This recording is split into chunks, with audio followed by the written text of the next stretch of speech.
নমস্কার বন্ধুরা, তোমরা কেমন আছো? আশা করছি তোমরা সবাই খুব ভালো আছো। তা দেখো, আমি আজকে একটা নতুন রেসিপি নিয়ে তোমাদের সামনে চলে এসেছি।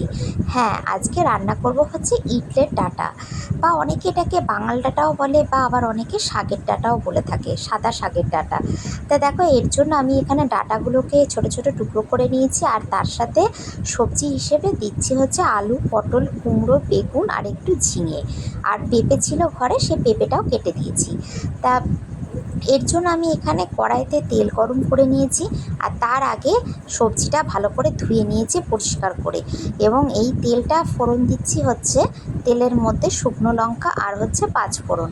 তোমরা ইচ্ছা করলে কালো জিরেও দিতে পারো, তা আমি কালো জিরেটা দিইনি, শুকনো লঙ্কা পাঁচ ফোড়ন দিয়েছি। তা দিয়ে এর ওপরে যেই সবজিগুলো আমি কেটে রেখেছি ডাঁটার সাথে, সেটা পুরো কড়াইতে ঢেলে দিয়েছি, এবং তারপরে এটাকে সুন্দর করে একটুখানি কষাবো। কষিয়ে কীভাবে রান্না করছি তোমরা কিন্তু ভিডিওটা স্কিপ করো না।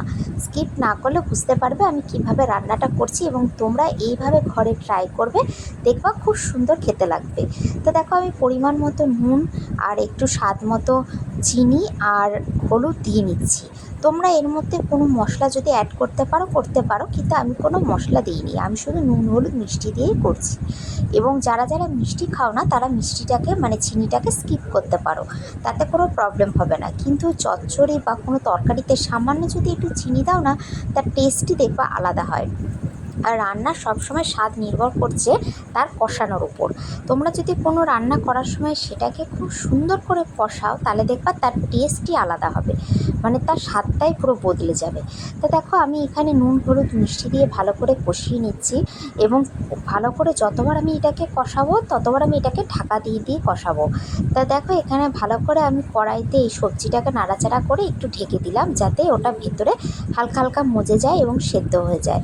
তা দেখো, আমাকে সবজিটা কতটা মজে গিয়েছে, আর একটু সেদ্ধ সেদ্ধ হয়ে গেছে, আর ভাজা ভাজাও হচ্ছে। এইভাবে আমি পুরো সবজিটাকে কষিয়েছি। তা তোমরাও ঘরে কিন্তু অবশ্যই এইভাবে ট্রাই করবে। তো দেখো, এখানে ভালো ভালো মানে ভালো করে সুন্দর করে কষিয়ে আমি এই সবজিটাতে তারপরে জল ঢেলে দেবো। তা জল ঢেলে দিয়ে আমি কিছুক্ষণ এটাকে ঢাকা দিয়ে সিদ্ধ করতে দেবো। তারপরে তোমাদেরকে দেখাবো যে সবজিটার কালারটা কেমন হয়েছে। তা কী বলো তো বন্ধুরা, তোমাদের সাথে একটা কথা আমি শেয়ার করছি। আমি কিন্তু এই সমস্ত রান্না প্রায় কিছুই জানতাম না। আমার অনেক ছোটোবেলায় বিয়ে হয়েছে, মানে ছোটোবেলায় বলতে কি, আমার অনেকটাই ছোটোবেলায়, আমার 20 বছর বয়সে বিয়ে হয়েছে। আমি সমস্ত কিছু শাশুড়ির কাছ থেকে শিখেছি। এখানে এসে আমার শাশুড়ি আমাকে হাতে ধরে রান্না শিখিয়ে দিয়েছে। তা দেখো, এখানে আমার সবজিটা ঢাকা দেওয়ার পর ঢাকনাটা খুলে দেখো কি সুন্দর কালারটা এসছে, আর পুরো সেদ্ধ হয়ে গেছে। আর দেখো, সবজিটা আমি রান্না করে এখানে কড়াই থেকে ঢাললাম, কি সুন্দর দেখতে লাগছে এবং খেতেও খুব সুন্দর হয়েছে। তা বন্ধুরা, তোমরা অবশ্যই বাড়িতে এইভাবে ট্রাই করো, আর আমার ভিডিওটা কেমন লাগলো কমেন্ট করে জানিও। তা আজকের মতো এটুকুই, ভালো থেকো, টাটা, বাই।